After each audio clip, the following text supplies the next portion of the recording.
देखिए हम लोग आज जो पढ़ने वाले हैं पुष्पी पादपों में लैंगिक जनन। लैंगिक जनन पढ़ने के लिए सबसे पहले जो है कि आपको देखना पड़ेगा पुष्प की संरचना।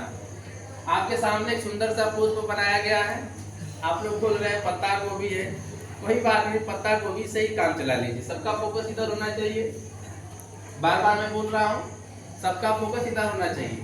तो एक बार मैं इस पर बता दे रहा हूँ पहले, फिर इसके बाद जो है कि आपको मैं अपने हाथ में एक पुष्प लिया हूँ, फिर इसके बाद इस पर मैं बताऊंगा।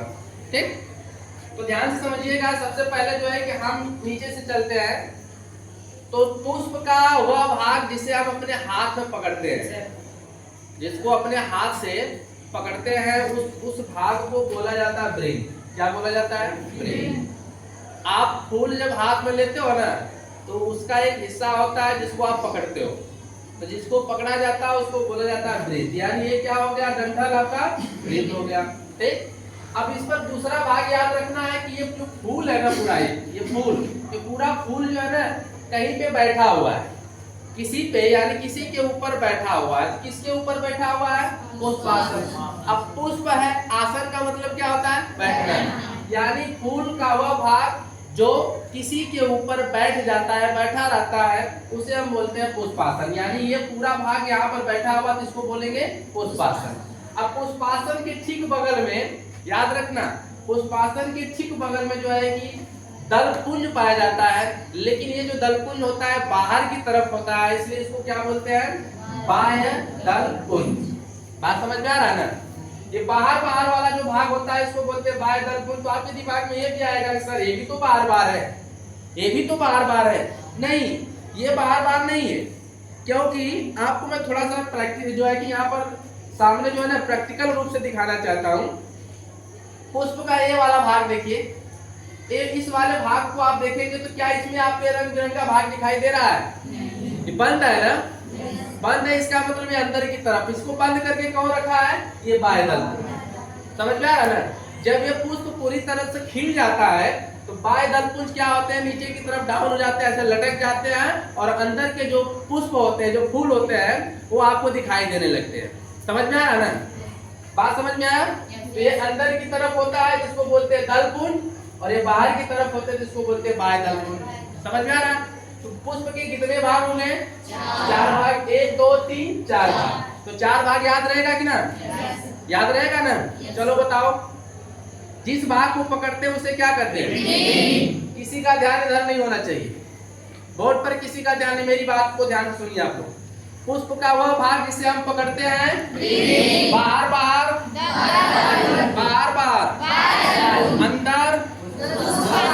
अंदर। अरे हराम खोरो, इतना मार मारेंगे ना, ये अंदर जो है पुष्पासन है। देख रहे हो? यही दिमाग लगा रहे हो।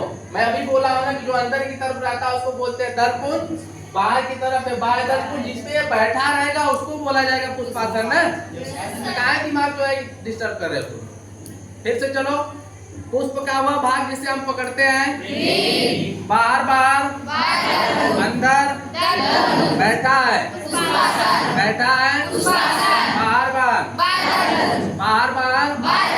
इसे पकड़ते हैं अंदर की तरफ दलपुंज। ये 4 भाग आपको याद होना चाहिए। चलिए थोड़ा सा और इसका काम देख लेते हैं। दलपुंज जो होता है ना, ये रंग बिरंगा होता है। कैसा होता है? रंग बिरंगा।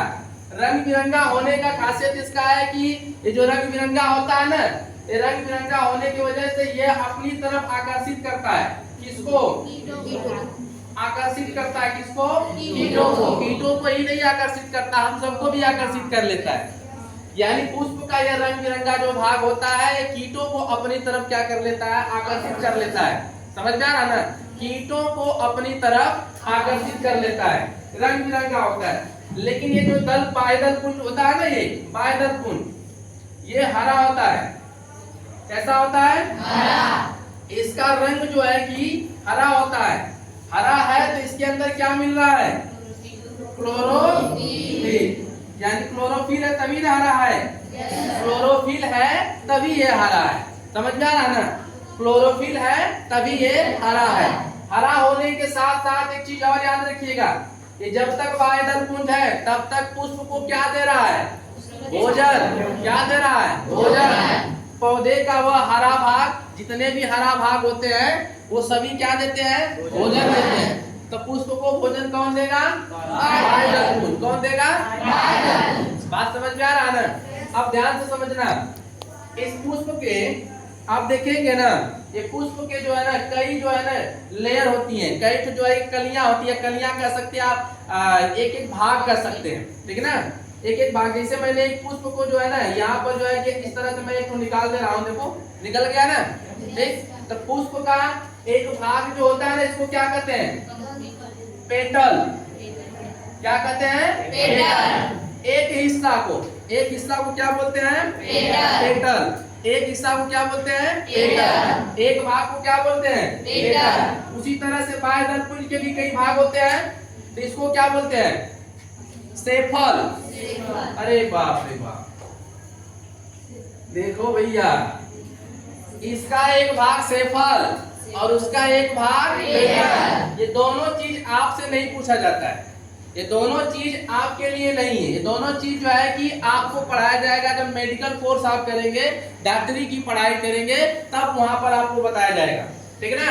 यहाँ पर सिर्फ आपको मैं जानकारी के लिए दे दे रहा हूँ, क्योंकि इसके कई भाग होते हैं, तो इस तरह से कई भागे मिल करके दलपुंज बनाते हैं, ठीक? तो यहाँ पर जो इसका एक हिस्सा होता है उसको पेटल कहते हैं, और इसका जो एक हिस्सा होता है वो क्या होता है? सेफल होता है। लेकिन याद रखिएगा, पुष्प ही जो है कि रूपांतरित होता है किसका?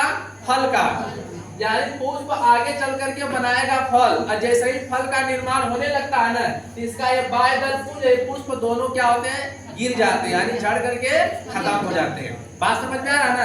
तो आपको सिर्फ 4 बातें याद रखनी है, ब्रीज, पुष्पासन, दलपुंज और बाह्य दल पुंज। समझ में आ रहा है ना? चलिए भैया फिर से एक बार रिपीट कर दे रहा हूँ, जिस भाग को पकड़ते हैं उसे क्या कहते हैं? ब्रीज। बाहर अंदर की तरफ दलपुंज बैठा है।